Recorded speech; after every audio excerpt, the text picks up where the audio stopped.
sí, rotundament sí, són feixugues, disperses, difícils de trobar, i nosaltres, dintre del nostre programa, un del cavall, o sigui, del cavall de batalla és aquest, no? La simplificació, la facilitació dels tràmits als assalariats, de manera que puguin dur aquests tràmits d'una manera molt més àgil, lleugera, i no que sigui una trava per l'assalariat tots aquests tràmits. Llavors, sí, nosaltres creiem convençudament que sí.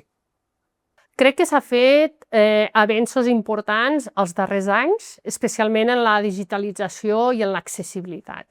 Però també és cert que encara hi ha marge per continuar simplificant els processos i fent-los més àgils i sobretot més entenedors. Quan una persona té un problema de salut o una preocupació econòmica, necessita claredat i facilitats, no pas complexitats. Tant empresaris com algun ciutadà o algun usuari de la CAS pensa que són feixugues, i la nostra feina és la d'intentar localitzar de quina manera o de quina via les podem fer més senzilles, sobretot aquelles relacionades amb malalties greus.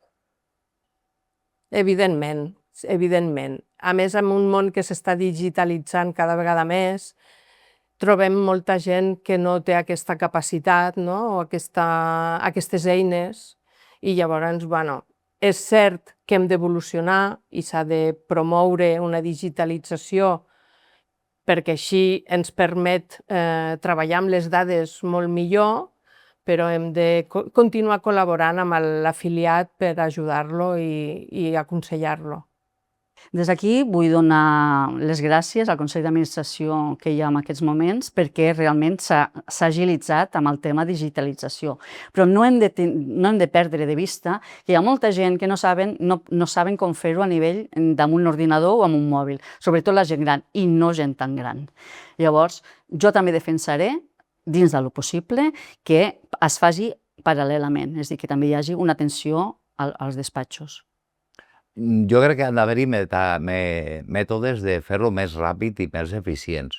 El que, òbviament, és el mateix que he dit en un altre lloc, que segurament és un sistema també de programació, perquè tota la informàtica ha d'anar molt ràpid. Però tornem a lo mateix. Si no estic dins, estic parlant de coses que sí, ens hem trobat, m'ha demanat la gent i tal, però no sabem el què de la qüestió. Aquesta és una informació que és pública i transparent, però sincerament crec que el debat important no és aquest, sinó garantir que el Consell treballi amb responsabilitat, amb rigor i sentit del servei públic. La confiança de la ciutadania guanya amb feina i compromís. Realment no tinc la certesa exacta, però el que sí que sé és que si no assisteixes als consells d'administració no estàs remunerat, cosa que em sembla correcta. Aquest any, amb l'augment de l'IPC, el nostre salari net són 1.015 euros. Si et dic la veritat, no ho sé. Sé per llei que no pot cobrar més del salari base, però com no va ser un dels motius que em va dur a presentar-me, no t'ho sé dir. El que sí és que crec que el salari dels consellers de la CAS hauria de ser públic, sobretot a nivell de transparència. L'assegurat té dret a saber aquesta informació. No ho sé. T'interessa? Bueno, sí, però tampoc és el més important. Doncs no ho sé. Sí que tinc una lleugera idea perquè la nostra companya, la Jackie Caubet, ha fet diversos donatius al CIPAC, al sindicat que nosaltres representem, que està al voltant dels 1.000, 1.100 i alguna cosa, no t'ho podria dir, però al voltant d'això.